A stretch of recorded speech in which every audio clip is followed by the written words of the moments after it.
In just days of Operation Epic Fury, you and your team have delivered nothing short of devastating, precise strikes, taking out the better part of Iran's Navy, making it combat ineffective, neutralizing missile sites and launchers, and establishing total dominance over the skies we fly over and seas we fly over. Our forces are executing with unmatched skill, and the mission is advancing decisively. This is the kind of no-nonsense, results-driven warfighting that America demands. And you're delivering it in spades. You are the man for this moment. Admiral Cooper, on behalf of the President, the Department of War, and every American watching, I want to thank you for the outstanding job you and CENTCOM are doing. Keep pressing the fight, and we are with you all the way. A few thoughts before I hand it over to the Admiral for an update.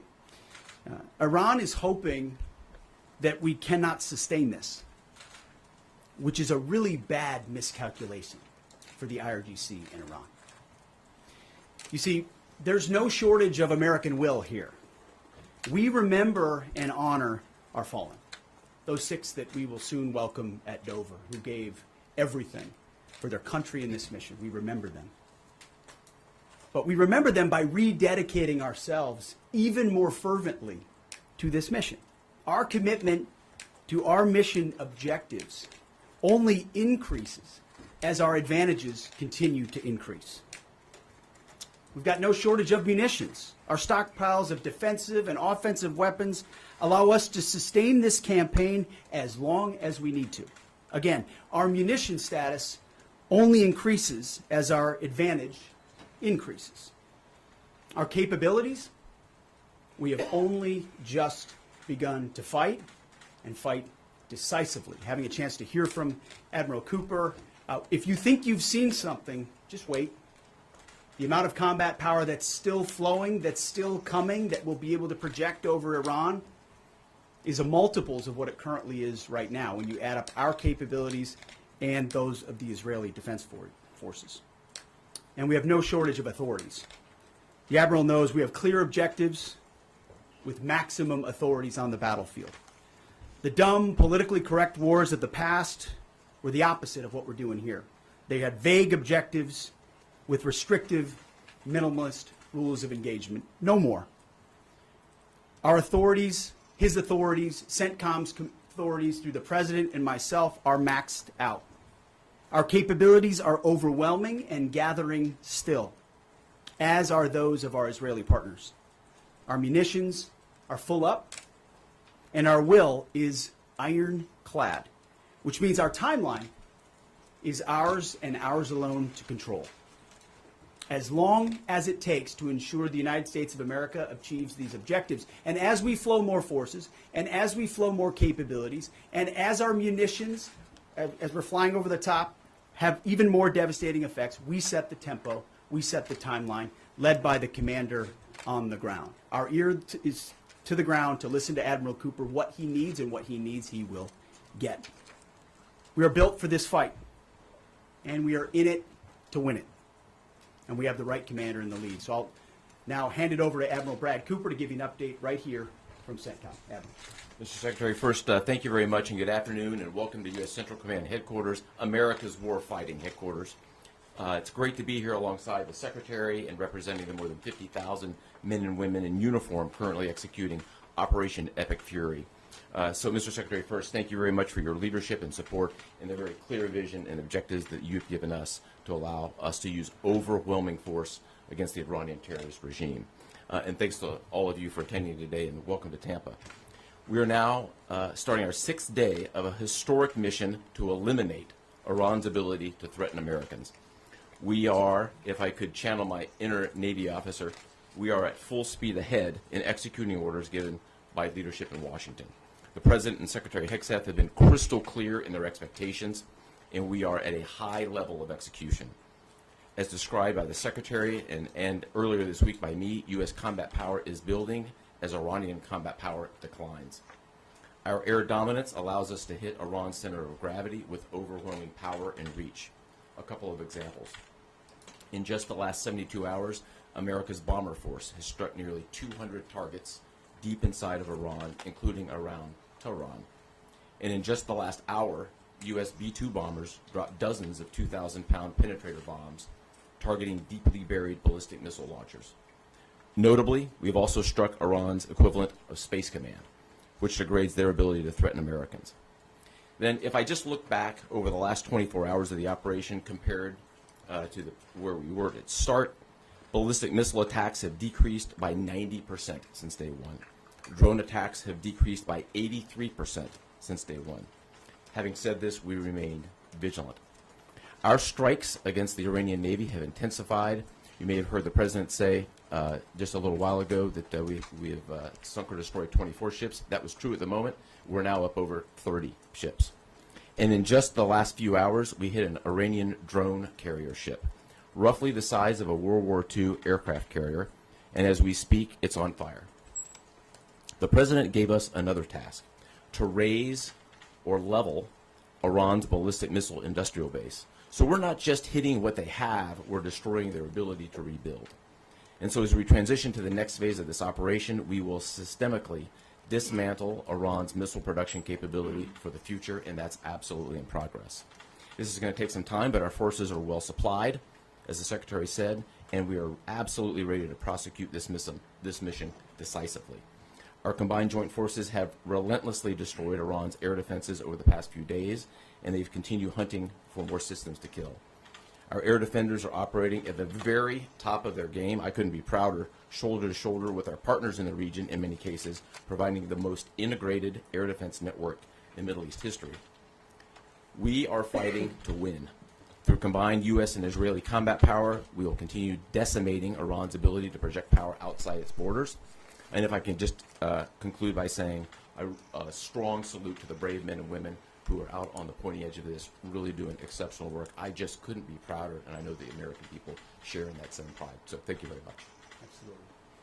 And with that, we'll take a few questions. Yeah, right here. Sir, appreciate it.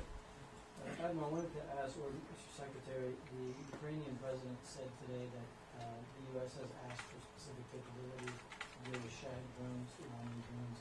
And you guys talked about what you asked for, and has there been any surprises from Iranian capabilities that you guys have seen in the past 6 days? Go ahead. We're very familiar with Iranian's capabilities, and as you might imagine, we planned for it right from the outset, and I feel good about what the plan was. Like any good organization, we adjust as necessary to meet the environment, and we've made those appropriate adjustments. Absolutely. Right here.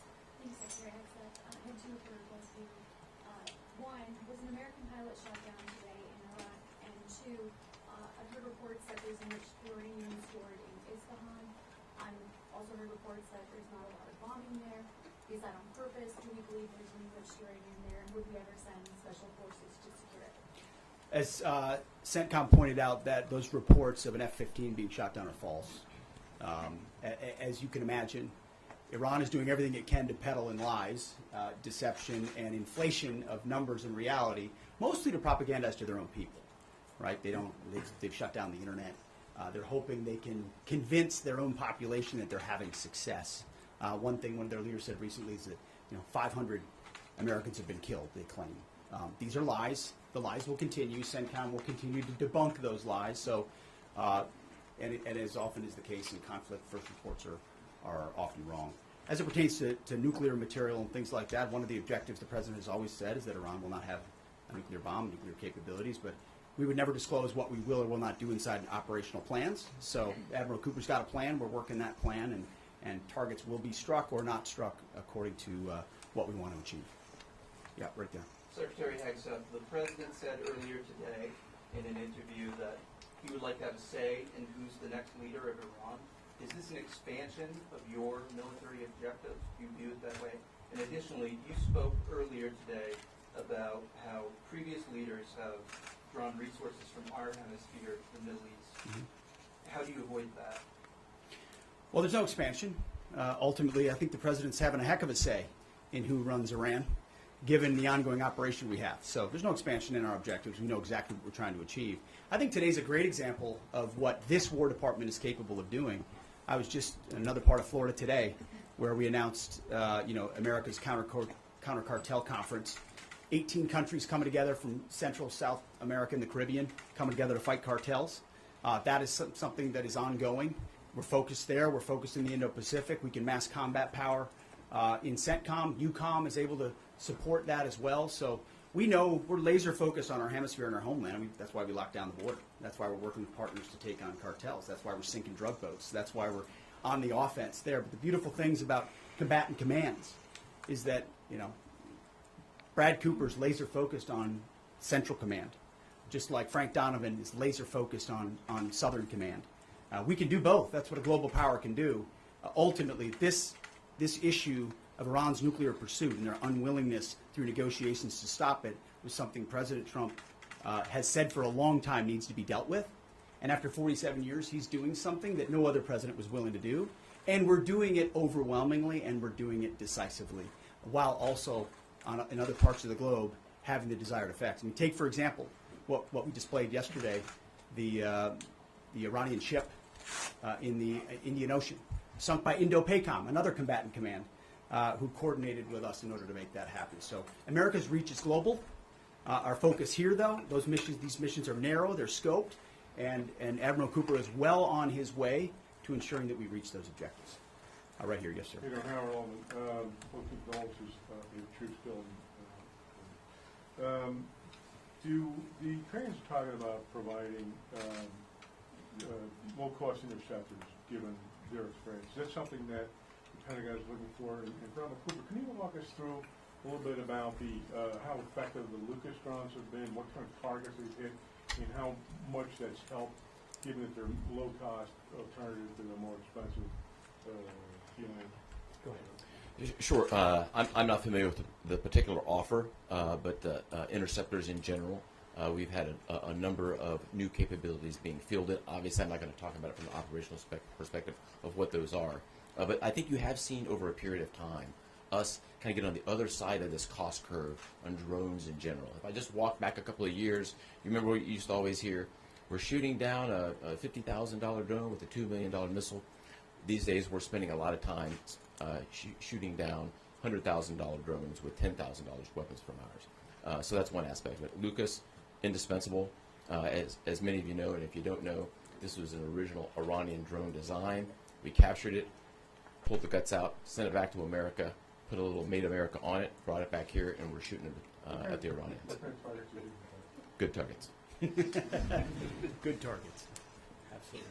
Right there. Thank you so much, Secretary.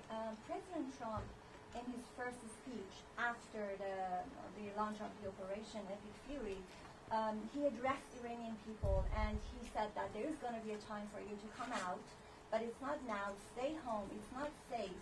I want to know if there is a timeline for that you're going to urge Iranian people to come out, how that is going to play out, and how are you going to protect the protesters? You know that they're going to be shot probably, as we witnessed in January. That's what happened. How are you going to protect and support the protesters? And Admiral, I have one question for you. How are you going to minimize the civilian harms? We have a lot of evidence that the Basij units, IRGC commanders, they are now gathering in schools, in hospitals, in purely residential areas because their headquarters are bombarded, they are ruined, of course. So how are you going to protect the civilians while you're attacking the IRGC people hard? Thank you.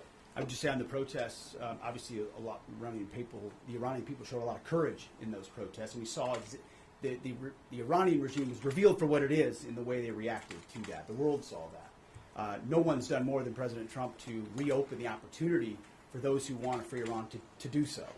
Ultimately, it's common sense, as he said up front. Don't go out and protest while bombs are dropping inside Tehran and elsewhere.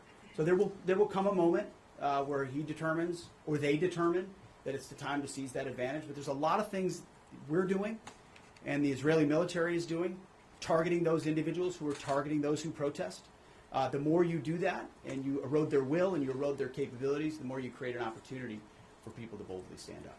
Yeah, I would just reinforce the point. We're targeting the people, or we're targeting the headquarters and the people who are targeting the protesters, first and foremost. I'd also just double down on the president's comments that he previously made to the people. Stay in your homes, keep things calm, stay out of the way. There's a lot of U.S. and Israeli capacity coming over. We're hitting a lot of targets. The best thing for them to do for right now is just to lay low. Right here. Secretary, one common outcome of American military action in the past has been taking in thousands of refugees into the American homeland, and I'm wondering if there's any safeguards put in place to make sure that the American people aren't having to have another wave of refugees from the Middle East or anywhere else come and stay here. I think it's safe to say there's no plan for a wave of new Middle Eastern refugees to the United States of America. I think, as the president has pointed out for a long time, there are a lot of countries in the region who would be capable of providing that kind of support if need be, but that's certainly not something we're planning on. Yeah, back there. Yep. Yes, sir. Michael in Washington Times. I wanted to ask, I know, Semper Gumby is always a truism in the military. Did the British decision to refuse Diego Garcia have any impact on the mission itself? Did you have to adjust, or were you able to just completely, go with the mission without even worrying about that? Well, as the president stated, it was unfortunate that that the Brits didn't, from day one, say, "Hey, go ahead and have access." But we got there. We got there, and that's now part of the way that we're operationalizing bomber runs. And as part of when we say more to come, it's more fighter squadrons, it's more capabilities, it's more defensive capabilities, and it's more bomber pulses more frequently. The amount of firepower over Iran and over Tehran is about to surge dramatically. And part of it is that we're going to have even more basing. And it's not just the UK. We've had other friends step up, and we're grateful for that. Maybe one more right here. Yeah, the Azeri president earlier today basically authorized his Minister of Defense to begin preparing troops for some type of retaliatory action after the airport strike. Has the Department of War and CENTCOM been working on deconflicting with the Azeri if they were to move in or attempt something in retaliation? I'm sure there are plans, and I'll let the Admiral speak to that. But that does allow me to kind of address this idea that the war might be expanding, or there's chaos, and nothing could be further from the truth. If anything, what Iran is doing by targeting allied countries that would otherwise want to stay out of this, they've actually pulled them into the American orbit. So now you've got UAE and Qatar and Bahrain and Saudi and Kuwait and others saying, "Hey, we're with you. We'll shoot with you. We'll fly with you. We'll defend with you. We'll allow you more basing and other a lot of which we can't talk about and won't talk about. But it's actually firming up the unity of the resistance in order to focus exactly where we need to. So this idea that it's expanding or going, no, it's actually simplifying in a number of ways exactly what we need to achieve and how we'll achieve it. I don't know if you anything to add to that. I won't get ahead of policy in terms of what we might do. What I will point out is this is now the 12th country that Iran has attacked. 12 countries, and it goes right back to the Secretary's point. Those 12 countries are none too happy, and I look forward to working with all the partners who are willing to join us in this. And I would just close by saying, Mr. Secretary, one more question. What is your message to Americans who are concerned about security here at home with the change-up that we're going to see at the Department of Homeland Security? well, I think Kristi Noem did an excellent job over there securing our border and keeping us focused on threats, and the President making a change. We all serve at the pleasure of the President. I'm sure Mark Wayne Mullen will do a fantastic job. He's been a friend of mine for a long time. But Kristi did a great job setting us up for success. So I don't have any concerns about whether or not the homeland will be covered down on. And I'll just end by saying I wish every American could get a chance to see what we see. I had a chance to go into the control room, into the Tactical Operations Center, go see these young men and women that are doing this, the dedication that they show at every level, the way they've refined their craft. I'm talking to a young colonel who's iterating on how we target and how we find and fix different aspects of what the Iranians are trying to do. If they don't know what they're up against. And if they think they've got it solved for, they're wrong. And ultimately, the combination of our ingenuity, the skill, the professionalism, the discipline, and then the sheer weight of the capabilities of the U.S. military, what you're going to see may look routine. It may start to be like, oh, another boat. Oh, another launcher. Oh, another drone facility. What it takes to do this with the precision that we do is world-class. No one else can do it. And it's world-class Americans. Like the ones I saw here, like the ones that are coming home that we're going to greet home, that are the engine of what makes our country great. And so I'm so grateful for folks like those here at CENTCOM, at Central Command, who are under your command. Thank you for your decisive leadership, and all I'll say to you is what I say to them: keep going, because the President and myself, we have your back. Thank you, Admiral. Appreciate it. Thanks very much. Couple more. Mr. Secretary, how is this operation going to ensure Iran never gets a nuclear weapon? Thank you, Admiral. Hey, thanks so much. Thank you, Admiral. Have a safe flight back.